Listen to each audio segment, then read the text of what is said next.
काल रात्री उत्तर प्रदेशचे मुख्यमंत्री योगी यांची सभा होती. या सभेच्या ठिकाणी भारतीय जनता पार्टीचे देवेंद्र कोटे यांनी जे शब्द वापरले, हा शब्द एक अपमानित शब्द आहे. या शब्दाबद्दल आपण काय बोलता? नमस्कार, मी खालिद मन्यार, भारतीय मुस्लिम. आता जर बघितलं, काल जे सभा झाली, मान्य उत्तर प्रदेशचे मुख्यमंत्री योगी साहेब जेव्हा सोलापुरात आले होते, की आता काय झालंय, सोलापुराचं वातावरण एवढं बिकट झालंय की जातीवर राजकारण हे लोक करायलेत. सर्वप्रथम मी देवेंद्र कोटे, महेश निकाळजे, राम सातपुते यांचा निषेध करतो एक भारतीय मुस्लिम म्हणून, की बाबा जेणेकरून की आता जर बघितलं आपण सोलापुरात यांनी वारंवार मुस्लिम मताबद्दल शब्द वापरत आहेत. काल देवेंद्र कोटेने सांगितलं जिहादी, लांड्या असे जे शब्द वापरलाय त्याप्रमाणे मी देवेंद्र कोटेचा निषेध करतो. देवेंद्र कोटेला मी सांगतो, अरे बाबा तुझी लायकी काय? ज्या तू मुसलमानच्या जीवावर तू निवडून आला, मुसलमानच्या जीवावर तू जाऊन ज्या सरकारी जमीन कब्जा केले, तुझी लायकी काही नाही. तुझं नाव जर देवेंद्र असं पाठीमागचं ते कोटे काढलं, तुला कुत्र पण विचारणार नाही. राहिला विषय आहे की बोला सोलापुरात पूर्ण भारतातील अशी अवस्था झाली, यांचा सत्ता पलट होणार आहे. मोदी साहेब पण आता पूर्ण डगमले, आपली सत्ता आता बसणार नाही.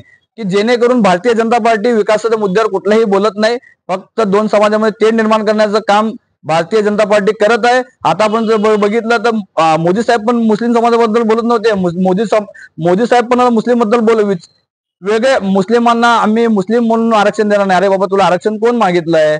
आरक्षण आम्हाला नको, आम्हाला संविधान पाहिजे. आम्हाला संविधान, भारतात जे संविधान बाबासाहेब आंबेडकरांनी दिलंय ते संविधान आम्हाला टिकून देण्यासाठी यावेळी मी 100% मोदीचा तख्ता पलट होणार आहे. जेणेकरून आता काल जे आमचे महेश काळजे जे काल जे सांगितलंय तिने बाबा जिहादी आले बाबा, जिहादीचं बुलडोर आलाय का नाही जिहादीला साफ करण्यासाठी. अरे बाबा, तुझ्यासारखं आम्ही बुलडोर चालत नाही. तू गरिबांचे दुकानं काढून बुलडोर चालवलाय. तुला कोण ओळखताय?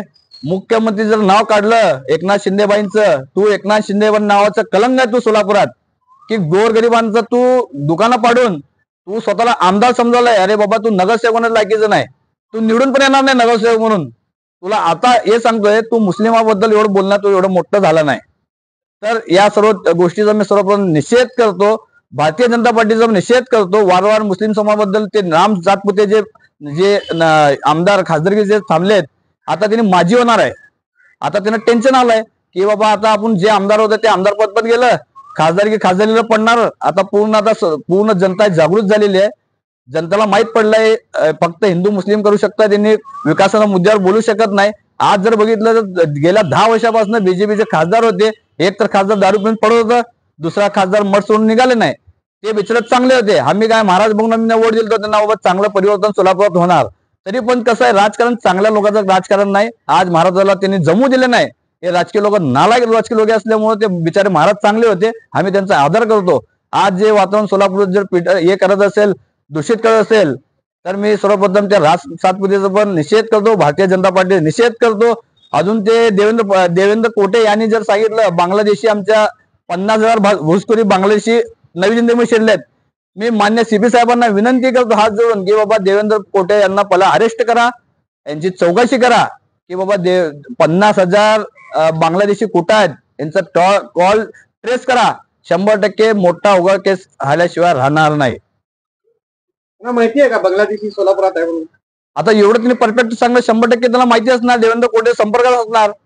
देवेंद्र कोटे सीपी साहेबांना विनंती करतो, याला ताब्यात घ्या पहिला, तुम्ही यांना ताब्यात घेऊन चौकशी करा, याचे कॉल डिटेल काढा, मग कुणाच्या संपर्कात आहे, जेणेकरून हे सोलापूरचं वातावरण दूषित करण्याचं काम देवेंद्र कोटे करत आहे. शास्त्री नगरमध्ये तर मुस्लिम आणि पद्मशाली समाजाचे लोक आहे, बांगलादेशी कुठून आले तिथं? हे काय जातीपातीचं राजकारण करायला ते बीजेपी वाले, यांचं मग तर आता यांना कळालं की बाबा या वर्षी आपण काय जिंकून येणार नाही. जनता हुशार झालेली आहे, जनतांना सर्व नागरिकांना कळालंय. फक्त हिंदू मुस्लिम करणार, दुसऱ्या विकासाच्या मुद्द्यावर बोलणार नाही. आज जर बघितलं सोलापुरात एवढी परिस्थिती वाईट आहे, पाण्याची परिस्थिती असेल, जे आरोग्याची परिस्थिती असेल, जे सिव्हिलमध्ये झालेलं बेड मिळत नाही, सिव्हिलमध्ये गेलं तर खाली झोपलेले असतात, सिटी स्कॅन बंद आहे. एवढी वाईट परिस्थिती साहेब करोना काळामध्ये झालेली आहे. करोना काळामध्ये सर्वात जास्त काम करणारे मुस्लिम समाज आहे. आज जर बघितलं पूर्ण भारतात जर बघितलं, कोविड जेव्हा आला, मुस्लिम समाजाने सर्वात पहिला आपलं बलिदान दिलेलं आहे, सर्वात पहिला पुढे येऊन केलेत. सर्व जेवढे पूर्ण भारतात जे मदरसे आहेत त्या मदरसेमध्ये क्वारंटाईन करणारे पहिला मुस्लिम होते. मुस्लिमांनी पूर्ण मस्जिदमध्ये क्वारंटाईन चालू केले. तर आम्ही एवढं सांगतो बाबा, आम्ही छत्रपती महाराजांच्या विचारांना चालणारा हे महाराष्ट्र आहे. आम्ही त्यांना विनंती करतो बाबा, तुम्ही गालबोट लावण्याचं काम करू नका. हे महाराजाचे विचार आहे, ते योगी असेल तिकडे असेल, हे जे शासन आहे महाराष्ट्र शासन, महाराज छत्रपती शिवाजी महाराजाचे याच्यामुळे चालत आहे. बाबा तुमचं ते हुकुमशाही तर चालणार नाही, चालू देणार पण नाही जनता. इथं हिंदू मुस्लिम मिळून राहतात, इथं मिळूनच राहणार. तुमच्या 2-4 भाषणामध्ये काय हिंदू का फसणार नाही, काय नाही. 100% या दिवशी तुम्हाला तुमची जागा दाखवल्याशिवाय हे राहणार नाही सर्व सोलापूरकर.